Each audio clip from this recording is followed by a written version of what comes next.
This is everything that's done to my 2008 Honda Civic Si. And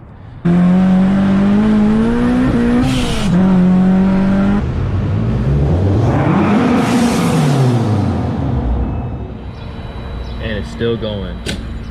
Oh, $53 for 8 gallons.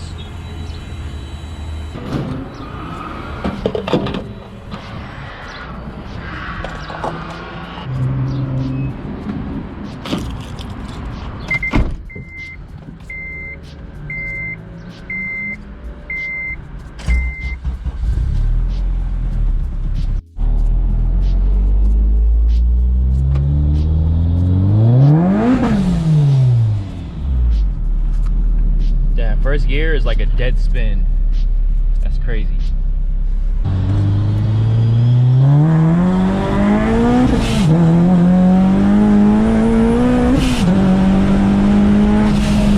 Oh!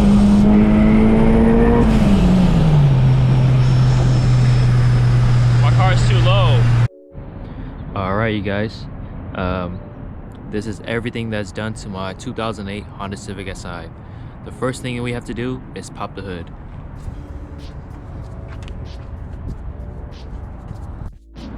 Let's talk about the main thing that's done to my car.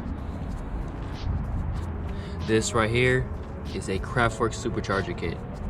I love this kit. It's easy to install, instant power, and if I ever do want more power, I could always just switch the pulley right here.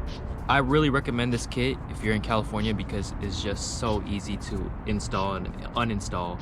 Let's just say that you get state refed. Guess what? You could just uninstall it in like 3 hours and then install it back on. This is a kit that I highly recommend over the PRL. The second thing that's done to my car, catback exhaust. This is a Vibrant catback. I don't even think they make this catback anymore. I got this catback for $60. Really long time ago. Going back to the engine bay, the third modification that I want to talk about is the Nvidia header. So as you can see right here, it's my header right there. It's wrapped in the heat wrap. Skunk 2 was sold out, so I went ahead and got Nvidia. It sounds better than Skunk 2, and the quality is definitely there, so I would recommend Nvidia over Skunk 2. Besides, everyone runs Skunk 2 nowadays, so you kind of want to be unique, so I got Nvidia. Another small thing that's done to the car is this boost gauge right here. I think this is a glow shift boost gauge. It tells me my PSI. I think this boost gauge is like 30 bucks on Amazon or O'Reilly's or something. But I went ahead and Velcroed it because honestly this is a budget build. I'm just here to make some content and enjoy my car, so I'm not looking to get anything fancy. So yeah, I Velcroed it. I do have a built motor. It has pistons, rods, has a Type S oil pump, a better head gasket, and it does have a block guard.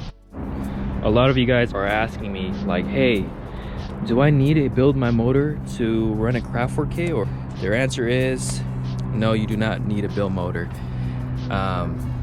You could safely push around 400, maybe 420 to the wheel safely.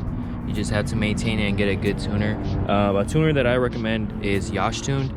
He tuned my car. I mean, I drove it like 50 miles to race the GTR. I raced the GTR, went back home from Mexico. Yeah, so just get it tuned right and you do not need a built motor. So let's talk a little bit about the transmission. This transmission can handle 400 wheel horsepower. And I know you guys are asking what's done to the transmission. There's nothing done to it. This transmission has 232,000 miles on it and I had 0 problems. The only thing that I changed is the clutch, obviously because I'm boosted, and the clutch is actually a stage 4 clutch. And honestly, this, I have no grinds, no problems with the transmission whatsoever, and the transmission just shifts so smooth. If you're planning to boost your car, I definitely recommend going with a stage 3 or stage 4 clutch. Another thing that's done to my car is I have a Skunk 2 racing fuel rail. You don't really need a aftermarket fuel rail unless you're pushing over maybe 400 to the wheel. So this question is in high demand.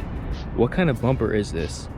So this is a Mugen RR USDM front bumper. I got this bumper for, I believe, $400, and then I had it painted for like $160, maybe $200. It's a great bumper. I would definitely recommend this bumper. I mean, it's just plug and play. Everything just bolts right up. There's 2 bolts right there, and then obviously on the sides. One thing that I just don't like about the car is my suspension. I'm running on Tane coilovers. I don't know if you guys could see that, but Tane coilovers are like, if you're gonna get suspension, I wouldn't cheap out on suspension. I would just go with BC Racing or KW3, because these coilovers are pretty bouncy. I mean, they don't really handle that great. So I would just go with BC Racing. Just save your money. It's probably like an extra $300. I know you guys are asking about my wheels. I got these wheels when I first got the car. I actually got these wheels as a gift. I honestly just don't know the brand to this. I mean, there's no brand or anything, so I can't tell you guys, but these are 17s, as you can see right here, 215, 45, 17, and these are TE reps.